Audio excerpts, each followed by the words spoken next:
Magandang umaga po sa ating lahat. Happy Lord's Day po.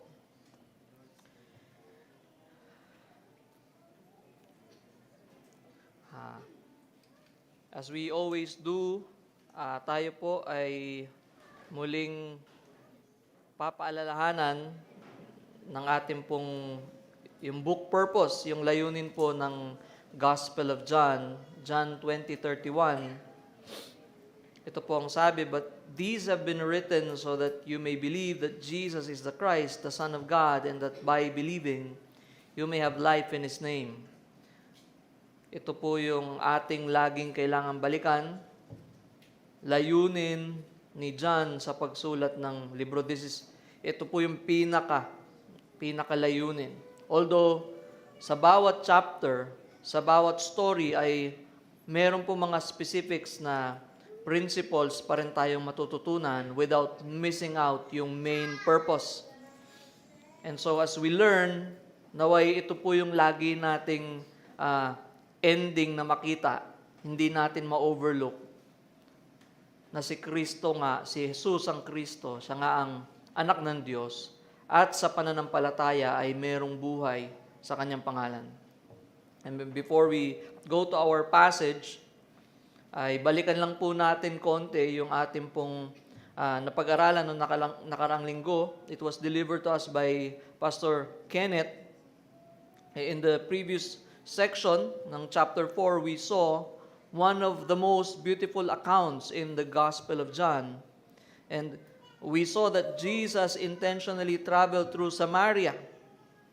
Ito po ay divine appointment ng Diyos na siya po ay pumunta sa Samaria, not simply to shorten yung time ng kanyang travel, but because God has prepared that woman of Samaria at maging yung marami pang mga Samaritano na makakilala sa Panginoon. Humanly speaking, he didn't have to go there, but most Jews would deliberately avoid passing through Samaria because of centuries of hostility between the Jews and the Samaritans, yet the Lord was never governed by cultural prejudice. He was governed by the will of the Father. At doon niya nga nakita at nakatagpo itong Samaritana, the woman who at first glance seemed to be one of the least likely people to become a follower of Christ. The exact opposite of Nicodemus. Samaritan woman, a woman, and had a terrible past and present life. She was living in sin. She carried a shameful reputation before her own people. Yet that is exactly the kind of sinner that Christ came to seek and save. And through their conversion, our Lord gently exposed her heart, revealed her greatest need, and ultimately revealed Himself as the promised Messiah. Pero hindi po doon natapos yung kwento. Hindi natapos sa isang Samaritana lang na nakakilala kay Kristo, na nakatanggap nung living water. The woman immediately left her water jar. Iniwan niya yung kanyang tubigan. She returned to the city and pointed others to Christ. And because of her testimony, many Samaritans came to Jesus.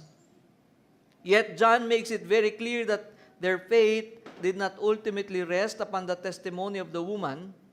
Although God uses it, ito po ay nabigyan din nung nakarang linggo, but after hearing Christ Himself for 2 days, that's the time that they declared, "It is no longer because of what you said that we believe, for we have heard for ourselves and know that this one is truly the Savior of the world." And that statement beautifully concludes the Samaritan account. Their faith was no longer resting upon another person's testimony, but it rested upon Christ Himself and His Word. And now, as we come to our passage this morning, John records another encounter. Immediately after those 2 days in Samaria, Jesus now leaves Samaria and returns to Galilee. And what John is about to show us is another lesson about what it looks like. He's been talking about the faith that is real and those whose faith are the faith that he does not accept. In Samaria, many believe because they heard the word of Christ. But in Galilee, Jesus will contrast that kind of faith with those who were primarily interested in his signs. And through the account of a desperate father, John will once again show us what that faith looks like. The faith that is truly anchored and rested upon who Christ is. So yun po yung ating makikita sa umagang ito. Basahin ko po sa Tagalog yung passage. Pagkaraan ng 2 araw, bumalik si Jesus sa Galilea. Si Jesus na rin ang nagpatotoo ng isang propeta ay hindi ginagalang sa sarili nitong bayan. Pagdating niya sa Galilea ay mabuti ang pagtanggap sa kanya ng mga taga roon sapagkat nasa Jerusalem din sila noong pista ng Pasko at nakita nila ang lahat ng kanyang ginawa roon. Nagpunta muli si Jesus sa Cana sa Galilea kung saan ginawa niyang alak ang tubig. Sa bayan naman ng Capernaum ay may isang pinuno ng pamahalaan, ang anak niyang lalaki ay may sakit at naghihingalo na. Nang mabalitaan niyang bumalik si Jesus sa Galilea mula sa Judea, pinuntahan niya ito at pinakausapang pumunta sa Capernaum upang pagalingin ng kanyang anak. Sinabi sa kanya ni Jesus, hangga't hindi kayo nakakakita ng mga himala at mga kababalaghan, kailanman ay hindi kayo sasampalataya. Ngunit sinabi ng pinuno, tayo na po, Panginoon, bago mamatay ang aking anak. Sumagot si Jesus, umuwi ka na, hindi mamamatay ang iyong anak. Naniwala ang lalaki at sinabi ni Jesus, at umuwi na nga siya. Sa daan pa lamang ay sinalubong na siya ng kanyang mga alipin at sinabing, gumaling na ang kanyang anak. Tinanong niya ang mga iyon, anong oras nang bumuti ang kalagayan niya? Alauna po, kahapon nang siya'y mawalan ng lagnat, tugon nila. Naalala ng ama na noong oras na yun, sinabi sa kanya ni Jesus, hindi mamamatay ang iyong anak. Kaya't siya at ang kanyang buong sambahayan ay sumampalataya kay Jesus. Ito ang pangalawang himalang ginawa ni Jesus sa Galilea pagkagaling mula sa Judea. Ito po ang salita ng Diyos. Tayo po lumapit sa Diyos sa panalangin. Ama naming Diyos, salamat po sa umagang ito na kami po ay tinipon yung muli. Salamat po sa inyong salita na amin pong muling matututunan, mapapakinggan. Panginoon, kayo po nawa ang aming magsilbing guro sa umagang ito. Ipaunawa niyo po sa amin ang inyong salita. Tulungan niyo po kami na matutunan ang inyong katotohanan at gamitin niyo po ito upang durugin ng mga katigasan o mga kasalanan sa aming mga isipan, aming mga puso. Idulot niyo nawa, Panginoon, na umalis kami sa lugar na ito na may panibagong kagalakan, may panibagong sigla sa aming pagtingin sa kalwalhatian ni Kristo. At magdulot ito, Panginoon, ng kalakasan sa aming mga kaluluwa na lumalim din ang aming pagsamba at maging ang aming buhay na pagsunod dahil sa kung sino si Kristo sa aming buhay, Panginoon. Kayo po ang mangusap sa amin. Gamitin niyo po ako at nawang katotohanan niyo lang, Panginoon. Naway wala pong mga anumang salita na hindi ayon sa inyong katotohanan na mabanggit sa pulpitong ito. Glorify yourself, O Lord, for your name's sake. Amen. Ang pamagat po ng mensahe sa umagang ito, faith that trusts the word of Christ. Faith that trusts the word of Christ. Ito po ay makikita natin na paulit-ulit na tema ni John na makikita natin, laging merong contrast, no? Yung contrast ni Nicodemus sa Samaritan woman, yung contrast ng mga naniwala dahil sa tanda, pero hindi tunay yung kanilang paniniwala, at yung contrast ng mga hindi man kumpleto yung kanilang scriptures, yet when they heard the word of Christ, without seeing a miracle that was performed, they believed. At dito po sa umagang ito po yung ating makikita. Basahin ko po sa verse 43 to 45. And after the 2 days, he went from there into Galilee, for Jesus himself bore witness that a prophet has no honor in his own country. So when he came to Galilee, the Galileans received him, having seen all the things that he did in Jerusalem at the feast, for they themselves also went to the feast. Although nadaanan na natin ito, but we still see the same truth in this story. We see the sign-based faith, or some would say the superficial faith. Pagkatapos po ng matagumpay na misyon sa Samaria, this time he returned to Galilee. We saw how the Samaritan woman came to know the source of living water, how she saw the Messiah, how she understood that Christ truly is the one whom they've been waiting for. At naipamalita niya sa marami yung kanyang napakinggan at marami rin pong naniwala. And this time, he returned to Galilee. Sabi niya, after 2 days, he went from there into Galilee. Verse 44, for Jesus himself bore witness that a prophet has no honor in his own country. Pero pagdating sa verse 45, so when he came to Galilee, the Galileans received him. So parang sa unang pagbasa, parang meron pong mali dun sa verses, ano? Verse 44, he is saying, ang Panginoong Jesucristo mismo nagsasabi na ang propeta ay walang dangal o hindi nirerespeto sa kanyang sariling bayan. Pero yung cambio ni John sa verse 45, kaya nung pumunta siya sa Galilea, itong mga Galileans, tinanggap siya. So parang merong contradictions, ano? Marami pong mga critics ng Biblia na sumusubok na ipakita na maraming contradictions ang Bible at isa po ito sa madalas na nagagamit. Na ito daw pong verse na to ay patunay na merong contradictions. May mali sa salita ng Diyos. But is that really what this teaches us? Meron ba talagang contradictions, no? Contradicting ba itong statement na ito ni John? Well, surely John made these statements to make the same point that he's been making in the previous verses. That this is not true faith. This is not saving faith.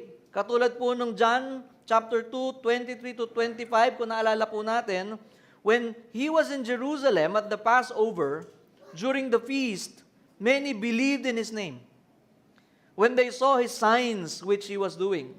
But Jesus on his part was not entrusting himself to them, for he knew all men, and because he had no need that anyone bear witness concerning man, for he himself knew what was in man. So, seemingly, this verse, yung chapter 2, sinasabi na marami daw naniwala, pero siya hindi naniwala sa kanilang paniniwala. And here, this is the same case. They received him. They accepted him. They welcomed him. Yung kanyang bayan. No? Pagkatapos sabihin na alam ng Panginoong Jesucristo na yung kanyang bayan ay hindi tatanggapin yung propeta na taga roon, hindi ginagalang, yet John immediately shows us that the Galileans received him. Having seen, pero ito po malinaw, no? They received him having seen all the things that he did in Jerusalem at the feast. So they saw the miracles. They were amazed. He's becoming popular. They acknowledged the works that he performed. They honor him for that. So, meron pong pagkakapareho, no? Yung chapter 2, na, ayun yung sinabi, many believed in his name when they saw His signs.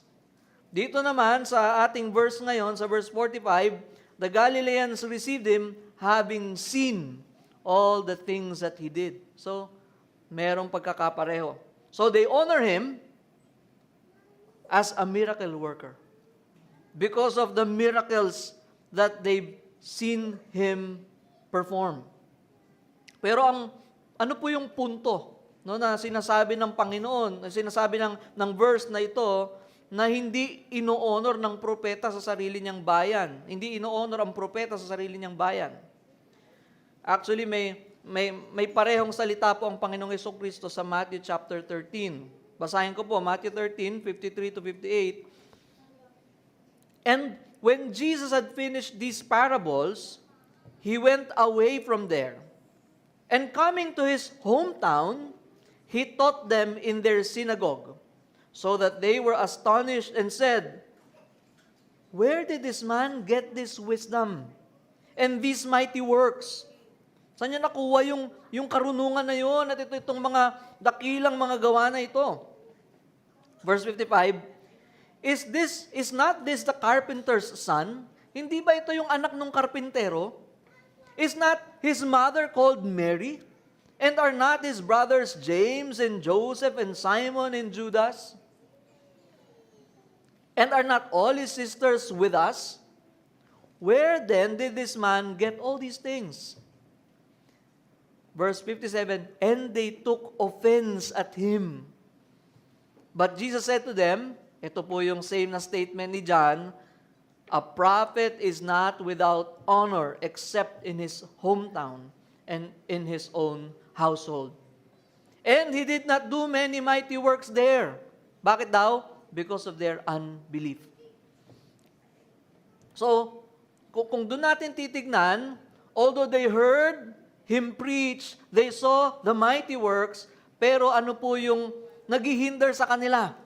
Ano yung ginamit nila? Hindi ba ito yung anak ng karpintero? Hindi ba ito yung anak ni Maria? Hindi ba ito yung kapatid nila James, si Joseph, Simon, Judas? Hindi ba? Kilala natin yung mga kapatid nitong babae. So saan galing yung yung kanyang karunungan at yung kanyang mga gawa? So as we look at that, makita natin that one of the reasons is familiarity. Is their familiarity to them? O sige, nakita namin, merong mighty works, narinig namin, seemingly may wisdom, pero hindi, kilala ko to eh. Kilala ko to. Nasubaybayan ko tong lumaki.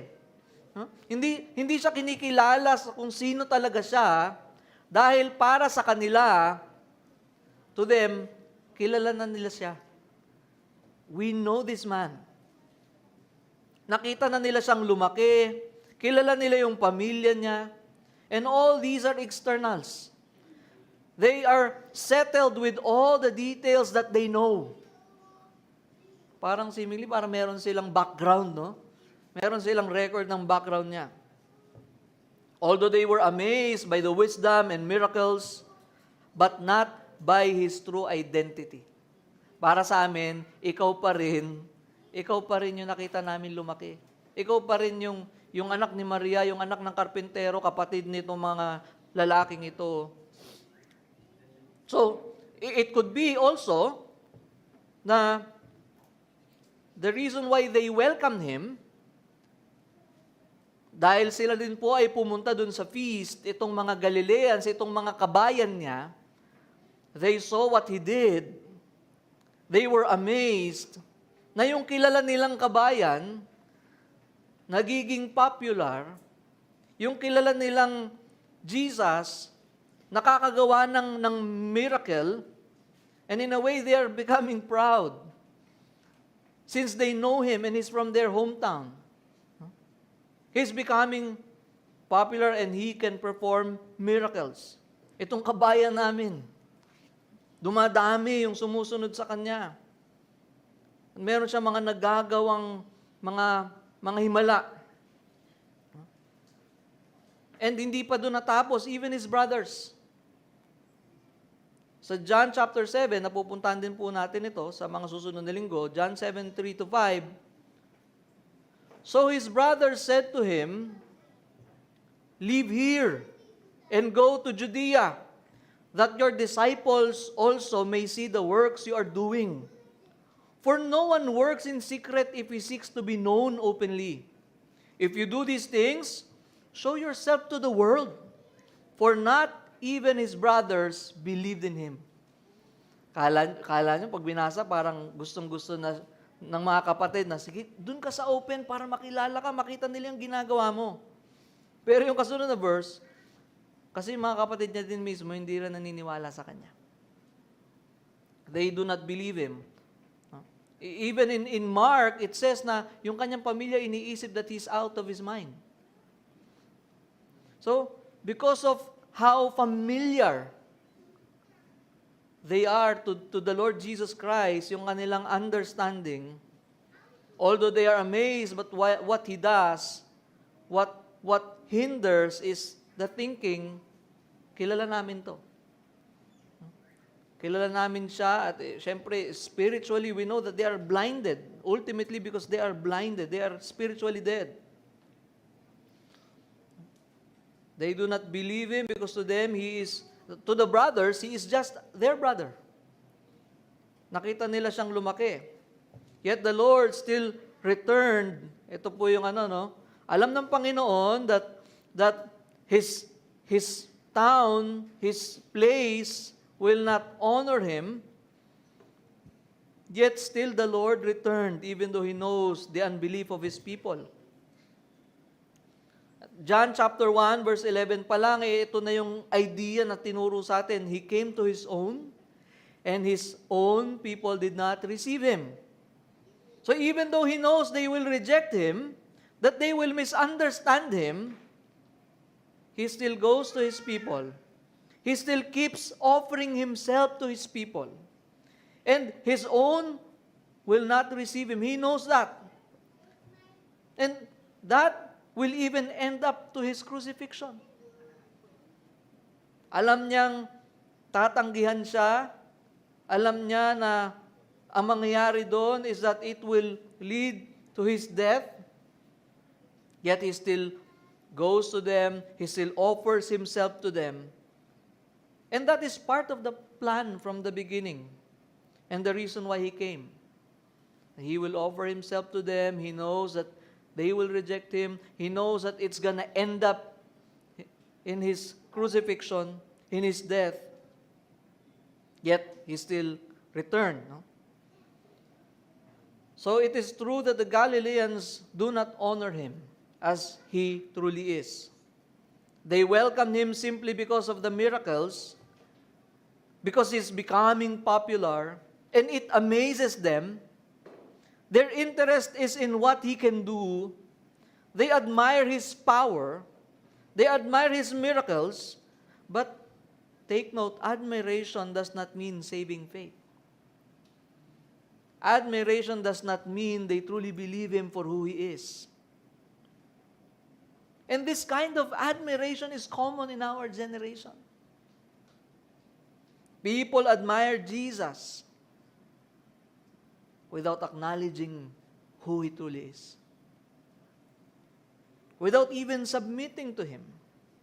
People desire what he can do, what he can give, but not himself. We come to him to fix our problems, our marriages, our diseases, our careers. And don't get me wrong, he can definitely do that. At wala din naman talaga tayong dapat panglapitan sa mga problemang ito. Kundi siya lang, but believing him is not ultimately for those things. Unlike the picture of these Galileans, of these people who believe the signs, who are astonished by the signs, who admire the signs, yet not the one who makes those signs. We can also be so familiar with him that we no longer honor him as he truly is, and are no longer amazed by his grace and glory. We can also be like those who are thinking that they already know him too well, that it stops them from knowing Him for who He truly is in their lives. Because they are settled already with what they believe about Him. Even though they see miracles to them, we are settled with what we know about this man. At the end of the day, he is just the son of the carpenter. He is just delusional. And this truth shows us that there is this kind of faith that is superficial, that is just external, that just seeks what he can do, that just seeks what he can offer, but not him.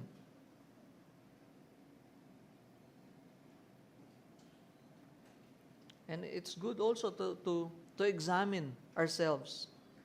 When we say we believe, what made us believe? Ano bang ginawa niya? Is it because there's something that He did so miraculously? Na para sa atin, yun yung turning point? Kaya hanggang ngayon, ang inaasahan pa rin natin, patuloy ako maniniwala sa Kanya hanggat sasagipin niya ako, kung financial problem man yan, kung sickness man yan, kung career man yan, o kung ano pa man problema yan, relationship, marriage, for the things that He can do, but not for who He is. All externals. They just want to be, in a way, entertained. But now, there is also this kind of faith. Kung ito po superficial, this is sign-based, this is superficial faith, this is faith in miracles, but not in Christ. There is also this kind of faith which is desperate faith. A faith that is driven by desperation. Verse 46 to 49. Then he came again to Cana of Galilee, where he had made the water wine, and there was a royal official whose son was sick at Capernaum. When he heard that Jesus had come out of Judea into Galilee, he went to him and was asking him to come down and heal his son, for he was about to die. So Jesus said to him, "Unless you people see signs and wonders, you will never believe." The royal official said to him, "Sir, come down before my child dies." So that's the second faith that we see. We saw the sign-based, the superficial faith. Here is the desperate faith. And let's not miss out why John mentions this. So verse 46, then he came again to Cana of Galilee, where he had made the water wine, and there was a royal official whose son was sick at Capernaum. So John reminds us, because John is organizing his gospel around selected signs. Di ba sabi ni John, marami pa siyang ginawa, pero hindi lahat yan isinulat. He is selecting what to include because he has purpose. Because John has his purpose sa kanyang pagsusulat. This is now the second sign in Galilee. The first revealed Jesus' creative power. And the second reveals His life-giving authority. His creative power, that He can create out of nothing. Wala nang wine. And dito naman, life-giving authority. Now, John introduces a new character. May bago na unlock na character. A royal official. Commentators say that he is an official serving under Herod Antipas. So this means that he is a man of influence. And he has authority. Royal official. He gives orders. He makes others obey him. So ito po yung picture nitong royal official na to.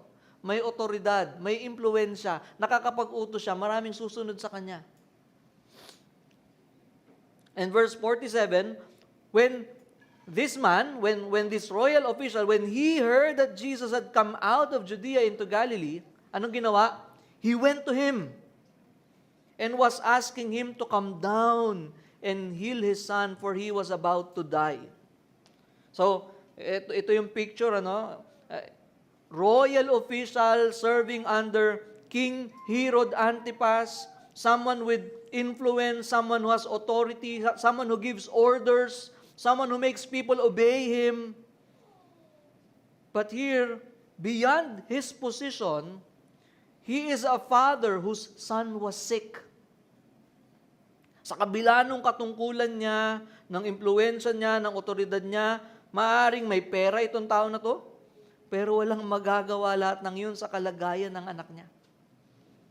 This is a desperate father. Behind this rank, behind this authority, we see a desperate father who is in desperation for his child's life. He traveled approximately 25 kilometers from Capernaum to Cana. That journey was neither short nor easy. His desperation drove him to this Jesus. And this situation reveals to him that in spite of being a royal official, despite of being in authority and can give orders, can make people obey, he is powerless to help his son. His authority cannot help him and his son. His power cannot do anything. And he needs authority and power that is beyond him and outside of him.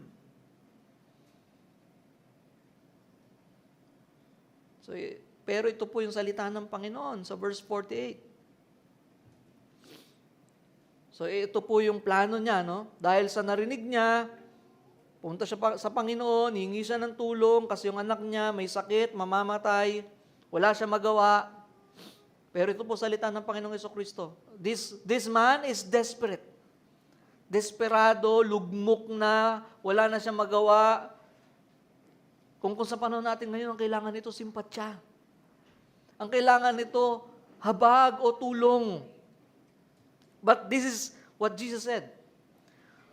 Verse 48, unless you people see signs and wonders, you will never believe. Sa ESV po, hindi natin makikita yung sa verse 48. Kung sa verse 48 ng ESV, so Jesus said to him, unless you see signs. Pero actually, yung you po na ito, it's plural. Kaya po sa Legacy Standard Bible ay you people. Unless you people. No? Kaya mag-LSB na po tayo. Walang bayad yun. Unless you people see signs and wonders, you will never believe. No? In our time, ito pong tugon ng Panginoong Jesucristo sa isang ama na desperadong nangangailangan, this will be received as politically incorrect. Alam mo, Panginoon naman, kawawa na nga yung ama, oh. Ang layo ng biniyahe, mamamatay yung anak. Ba't naman ngayon mo pa sasabihin yung mga ganyang salita? Unless you people see signs and wonders, you will never believe.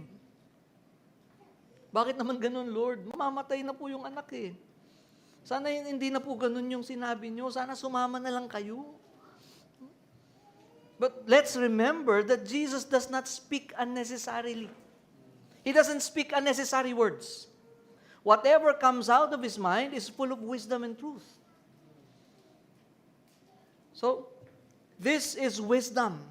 He is exposing the real problem. More than the sickness of the child, it is the hearts of men. So, andun po yung royal official, pero he is addressing the whole Galileans with that problem of the heart. Ito yung mga taong nakakita na ng mga ginawa niya sa feast. Ito yung mga taong nakita na yung mga mirakulo niya, yet they still want more. And they're still not believing in Him as who He is. At maaaring kasama itong royal official din na ito. They want more. Since Jesus knows what's in the hearts of men, still in unbelief, despite the miracles that they've witnessed, they want more. This is not only addressed to the royal official, but to the unbelieving Galileans. Our first point becomes clearer here. Yung sinasabi natin kanina, they are just entertained. They are still blind and they are sign seekers. They are miracle worshipers. They honor me not the way I should be honored. In a way, he is being honored, but actually, it dishonors him because it demotes him. Because the honor that they give to him is not the honor that he should be receiving.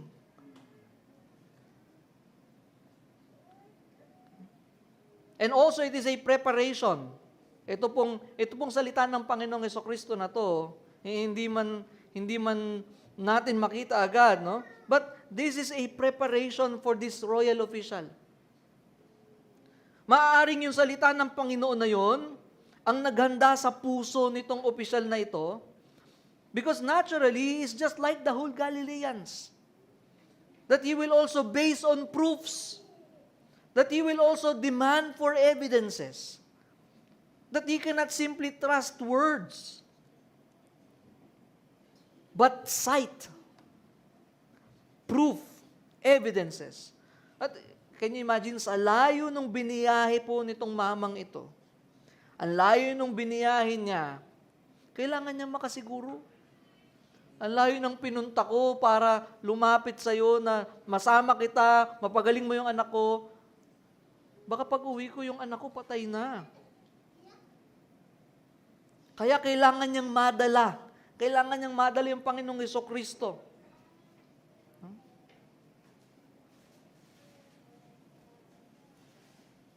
But we see that this very word of Christ na parang politically incorrect, it worked. He did not resist what Christ said. Christ did not let that kind of faith na manatiling nakabase na lang dun sa mga signs. Kaya after pong sabihin ng Panginoon, yung sa verse 48, unless kayo, makakita kayo ng mga tanda, ng wonders, you will never believe. Verse 49, ito pong royal official, wala po siyang naging argument doon. But he once again returned to his very purpose. Yung kanyang agenda, Sir, come down before my child dies. So again, we see the desperation of this royal official. He did not respond to what the Lord said. Instead, he repeated this request. Although we see here this kind of faith, even his view of Jesus here was still limited. Why limited? He thought that Jesus' power is limited by proximity. Kailangan mong sumama.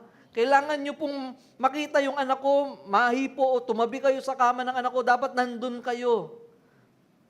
Kasi baka malayo, baka hindi gumana yung signal. He thought that that's how Jesus' power works. He had to come in order to perform the miracle. But his desperation and sincerity of his need and helplessness, yung desperation, sincerity of his need and helplessness makes him focus on pleading. Nag-focus lang po siya doon. Doon lang siya, Sir, come down before my child dies. And you see, as sinners, we can only think that we need God in times of our helplessness and desperation. Itong mamang ito, maaaring kasama nga siya sa ina-address ng Panginoong Hesukristo na maniniwala lang kayo. Hindi kayo maniniwala malibang merong signs and wonders. And this is so true to the sinners. Kasama ako doon. That we can only think that we need God in times of our helplessness and desperation. Suffering humbles us.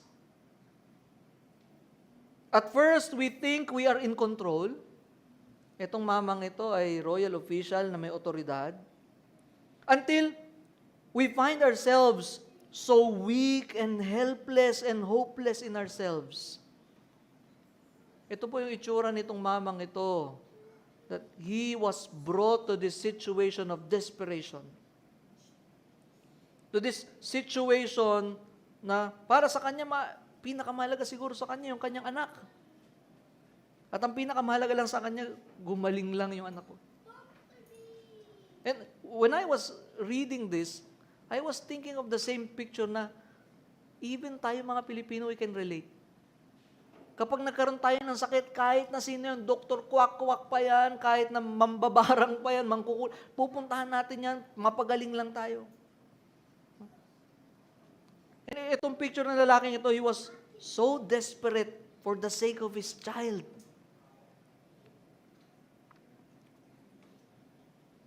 And dito sa picture na to, it brought him to Christ.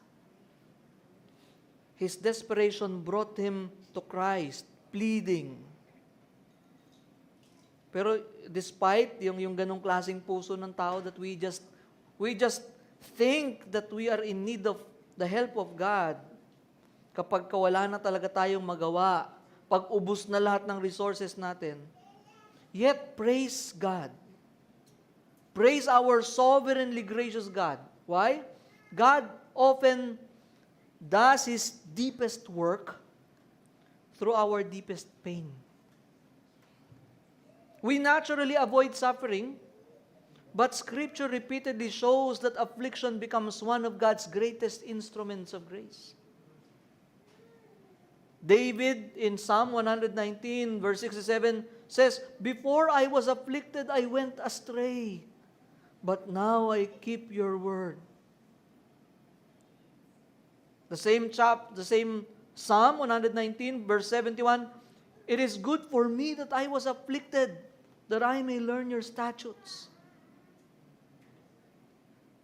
How many of God's children can testify that they met Christ more intimately in the valley than on the mountaintop?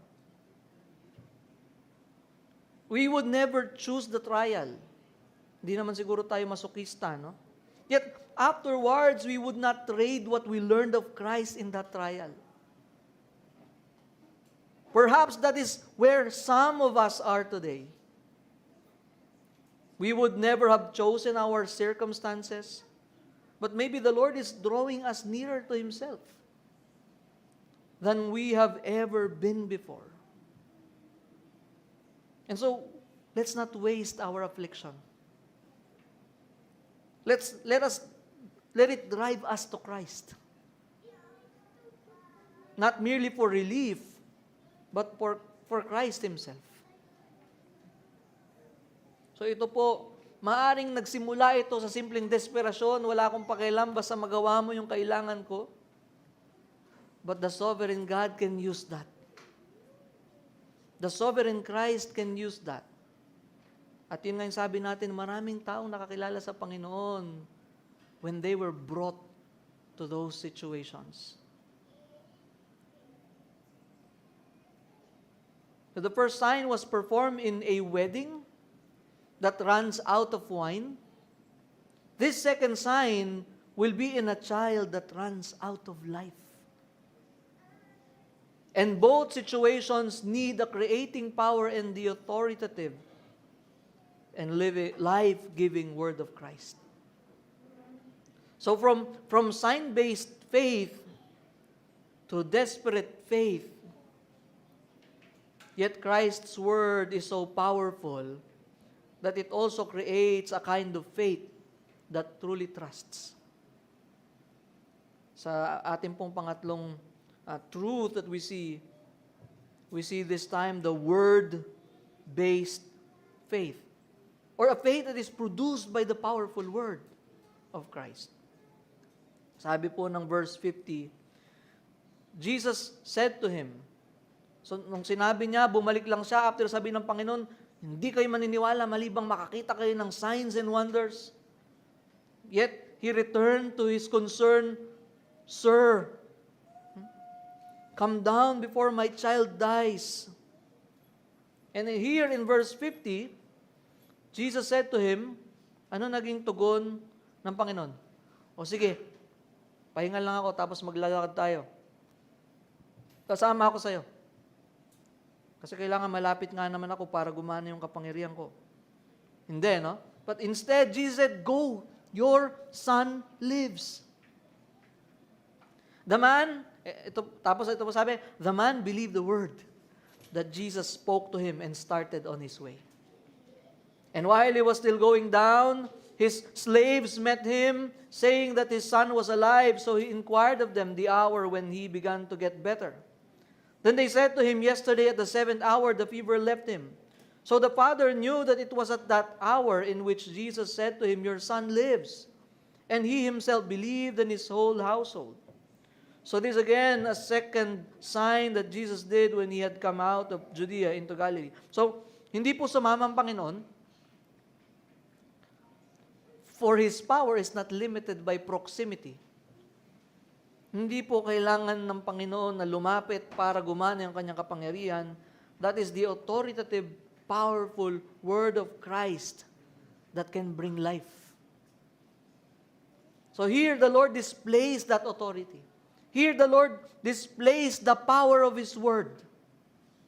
Go, your son lives. Now, how can this man be sure? Ang layo ng biniyahe niya. Wala siyang messenger para ma-check. Tignan mo nga dyan kung kumusta na yung anak ko. It's not the same with our lives now na pwede nating ipa-video call. No? Ang layo ng biniyahe niya, yung anak niya, ang alam niya, nauubos na yung buhay, malapit nang mamatay, kailangan na ng desperately in need of help na yung anak niya. So, how can he be sure? Sabihin lang nitong kausap niya, umuwi ka na. Buhay yung anak mo. Paano siya makakasiguro? Walang makakapag-report agad sa kanya patungkol sa anak niya. Kakarating niya lang, nadala yung kabigatan niya patungkol sa anak niya. Tapos mauuwiin siya. But here we see, how did he respond? Did he question the Lord? Nagtanong ba siya, paano? Parang kalokohan po yata yun. Kasi sigurado ko, umalis ako, malala yung sitwasyon ng anak ko. But clearly, ito pong sinabi, pagkatapos sabihin, "Go, your son lives," the man believed the word that Jesus spoke to him and started on his way. Take note, from Jesus' rebuke to them, that they believe based on miracles, that unless they see signs and wonders, they will not believe. This situation of this royal official, we see the progression. The man, without knowing yet what happens to his son, believed. He left believing the simple words of Jesus. 4 na salita lang, "Go, your son lives." Ang layo ng biniyahe ko, ilang hakbang yun? Tapos 4 na salita lang ibibigay mo sa akin. But that's how he responded to that word of Christ. Again, believed what? The word. The word that Jesus spoke to him. Not the miracles. Dahil hindi niya pa alam, wala pa siyang mapapatunayan, wala pa siyang matatawagan, wala pa makakapag-report, but he already trusted.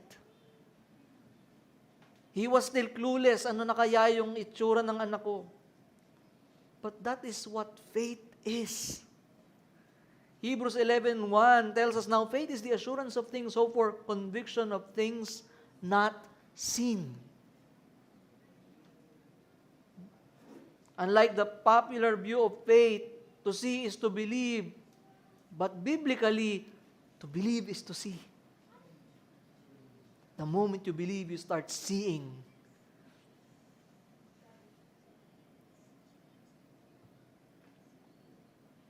Ito po yung itsura nun. And even Abraham and the men from the Old Testament had the same truth.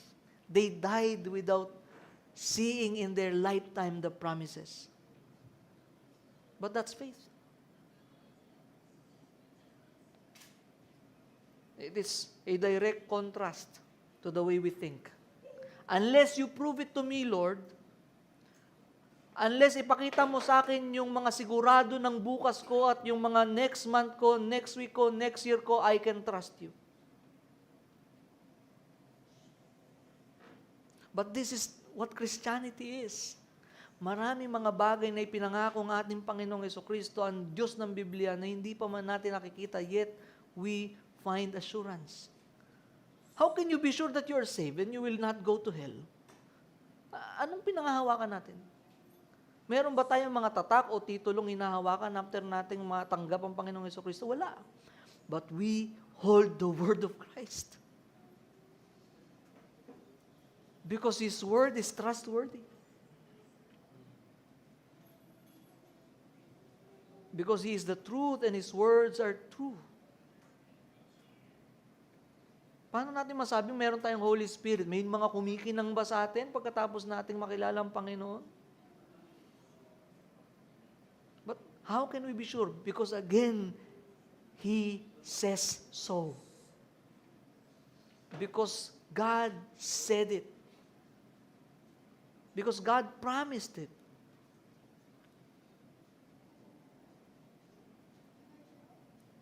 That's faith. And we see the progression here. From being identified with those Galileans, He just came because He's desperate. Ang kailangan niya lang gumaling ang anak niya. Now He leaves bringing the word of Christ. I don't know, I'm not sure what's gonna happen. Hindi ko alam kung anong itsura ng anak ko matatagpuan ko, but I trust His word. I trust what He says. I will bring it home. Now, verse 51, and while He was still going down, His slaves met Him, saying that His son was alive. Can you imagine how grateful and strengthened this father was? Desperadong ama, na takot siya para sa buhay ng kanyang anak. Yung desperadong ama na royal official, pero ngayon ang pinaka-goal niya, ang pinaka-layunin niya, this very point, is for his son to be healed. Now, he hears these words, his son was alive. How grateful this man was. How strengthened this father was. So he left trusting the word of Christ. Again, he was clueless and knows that he needs to travel for hours. Then he hears this. Verse 52, so he inquired of them. He inquired of them the hour when he began to get better. Then they said to him, yesterday, at the 7th hour, the fever left him. So he asked the hour. Kung maalala natin yung previous story, yung 6th hour ay noon. So kung yung 7th hour, it is 1 p.m. And the father knew, sabi sa verse 53, the father knew that it was at that hour in which Jesus said to him, your son lives. The father did not ask because he doubted. Hindi po niya tinanong dahil nagduda siya. He trusted first. Diba? He trusted first. And then, yung evidence, he trusted first. That trust is evidenced by obeying the word of Christ. Then later on, it was confirmed. It was proven to him that the word of Christ is powerful, that the word of Christ is true, and that the word of Christ brings life. It has given life to the dying boy, and it has given life to a dead faith.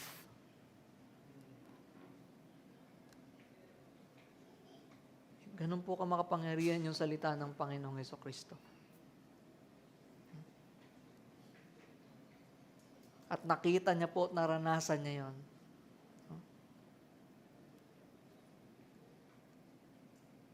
So we see, even in our desperation, the sovereign God can use that.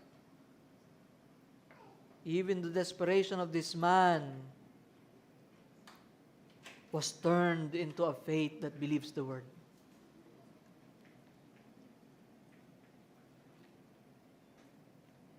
Hindi pa doon natapos, and he himself believed, and his whole household.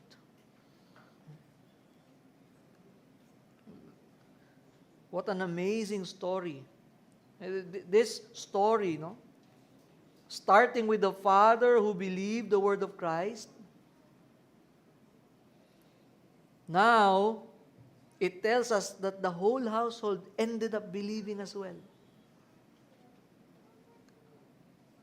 Just like what happened with the Samaritan woman, kung maalala natin. It started with her. Later on, yung buong town believed. Ito naman, it started with this desperate man, desperate father. Later on, the whole household believed and was baptized. Ay, hindi. Wala pa nakalagay. So, makikita po natin, ano? Makita natin, even ito lang, no? Parang singit lang ito sa story, but we see that is also a part of the blessing, no?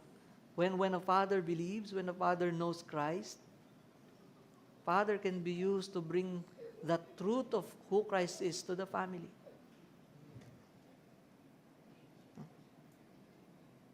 Pero ito po yung napakaganda, no? We see the sign-based faith. Ito yung itsura ng mga pananampalataya na hindi sa kung sino si Kristo, kundi sa kung ano lang yung maibibigay ni Kristo. Nakita natin yung pananampalataya na hindi umaabot dun sa tunay na pagkilala kay Kristo, kundi dun lang sa kanyang miracles. And this is rampant in our time, the gospel, the prosperity gospel message, na kung saan you believe Christ and He will make your life comfortable. He will make you well. Wala nang problema. He will also make you financially stable or financially free. At marami pang iba, and they are following the Christ that will serve their desires. And I believe this is the same kind of faith na gusto nila yung mga magagawa lamang ni Kristo. At ang matindi doon, that thing is good. When we want what Christ did, that He died for us, that He sacrificed for us, that's good. But the problem is this, most of these kinds of beliefs ay ang gusto nilang kayang gawin ni Kristo ay yung mga bagay na mapaglilingkuran yung gusto ng kanilang mga laman.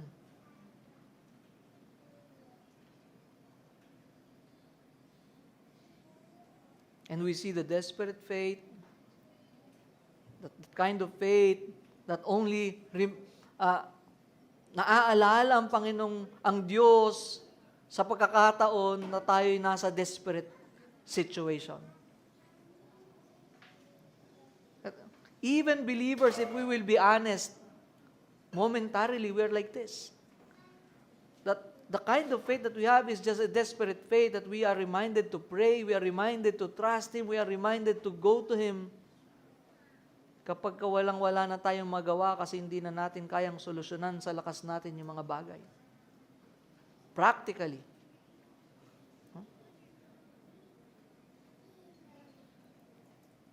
We can also see ourselves, no? Although itong tatay na to ay masabi natin na hindi siya kumikilala pa sa Panginoon, but practically we believers can be like that. But praise God, because again, God can sovereignly use our desperation. God can sovereignly use our afflictions. God can sovereignly use our sufferings to draw us to Him. And praise God for this word-based faith. And clearly, this word-based faith is a faith that is produced by the power of the Word. Produced by the power of Christ. The same truth that Romans chapter 10 tells us that faith comes by hearing and hearing the Word of Christ. This is the kind of faith that believes the Word.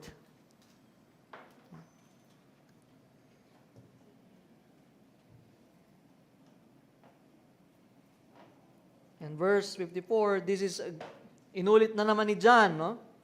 This is again a second sign that Jesus did when He had come out of Judea into Galilee. So John ends by repeating that this is the second sign that Jesus did. John doesn't use the word miracles. He always uses the word signs. Sign. And sign is not the destination. When we are about to go somewhere, signs point us towards the destination. The signs that Jesus performed point us to Him as the Messiah, as the Son of God, as the Lamb of God, as the Savior of the world, as the source of living water, as the one who gives life, as the one whose word is the life-giving word. And so, may we not end with the sign. Huh? When we are about to go somewhere, pag nakita natin yung mga karatula, hindi tayo titigil doon, but it is a help for us to know kung dediretso pa ba tayo. And the signs are pointing us to our destination, that is to end up believing in Christ. For us to not to end up just admiring the signs. And so may we not admire Jesus for what He can give, not simply for healing, not simply for our problems, not simply to fix things for us, but believe Him for who He is. To believe Him as the Lamb of God, as the Savior of the world, as the Word that gives life, the eternal Word, as the source of living water,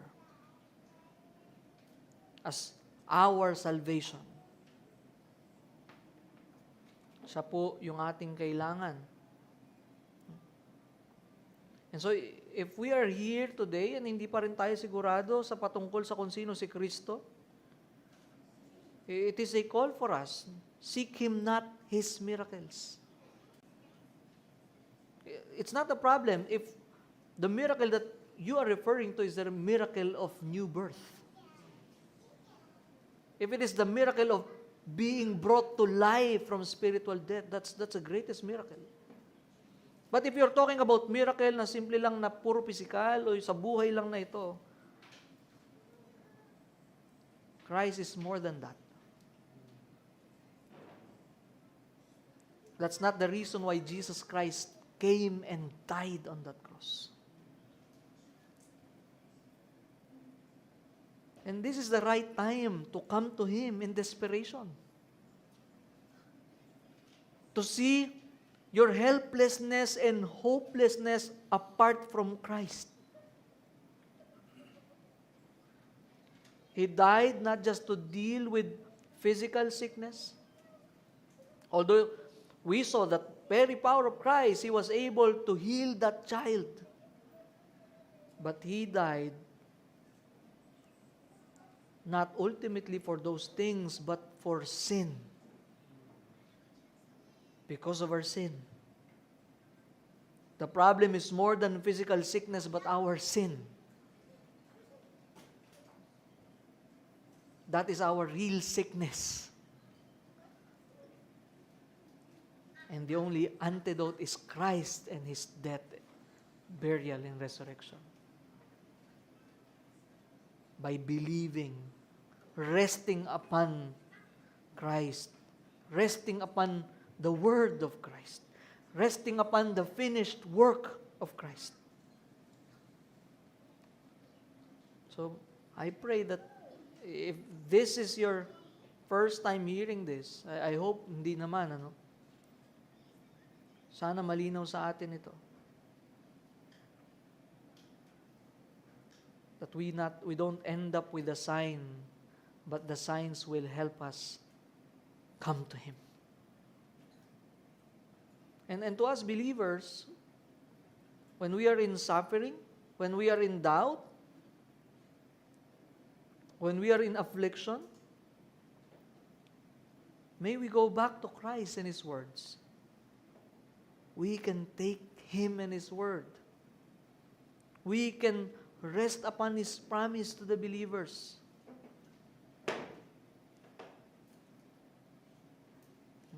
Doon sa storya, parang simpleng pagpapagaling lang yon, but the same word of Christ is the word that we hold right now. It's the same word that we can rest on. Because His word is a life-giving word. He is the one who has the true authority over death, over sickness, over sin, over this life. And if we see ourselves as those na naranasan na yung katapatan ni Kristo at ng Kanyang salita, yet we still treat His word as if He is not trustworthy, I pray that it will cause us to repent. That it will cause us to realize, Lord, sorry, I see how truthful your words are. That despite of how faithful Christ is, despite of all His promises towards the believers, despite all the assurance that He has given the believers, we still doubt Him. I pray that through this word, through this message, our trust in Him will be renewed, and our trust upon His word will be renewed, because His word is true. Christ's word is trustworthy, and His word is a word that brings life, life everlasting. Let's pray. Father in heaven, marami pong salamat sa inyo pong salita. Salamat po, Panginoon. At first glance, parang istorya lang po ito ng pagpapagaling, but we thank you for reminding us that it is beyond that. That it is not merely about physical sickness that Christ can heal so that when we are sick, we can go to Him. But we thank you for showing us that it is a way of exposing also our hearts. If our faith is a kind of faith that admires what you can do,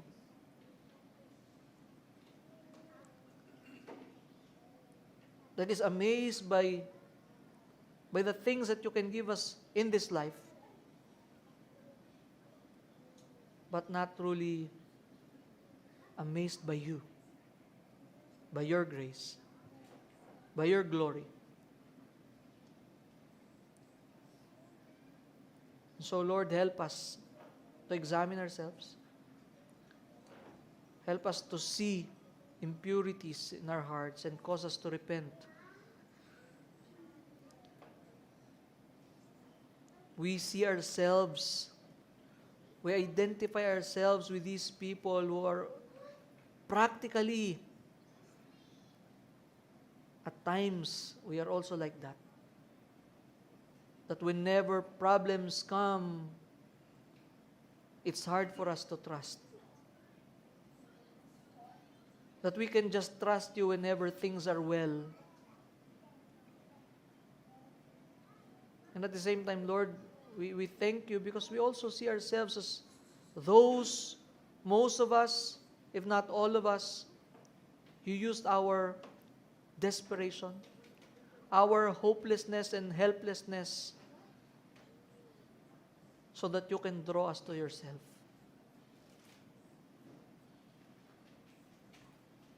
You use our affliction so that we can remove our trust from ourselves to you.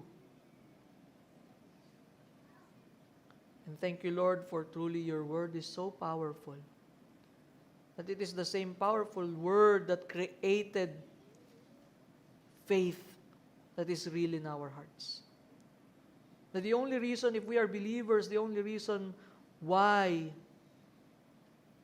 we are believers and we are continuing, we are trusting Christ, it is because of the power of your word. The power of the gospel.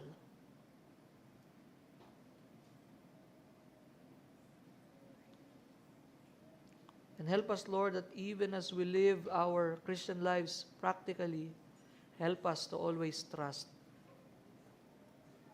your word.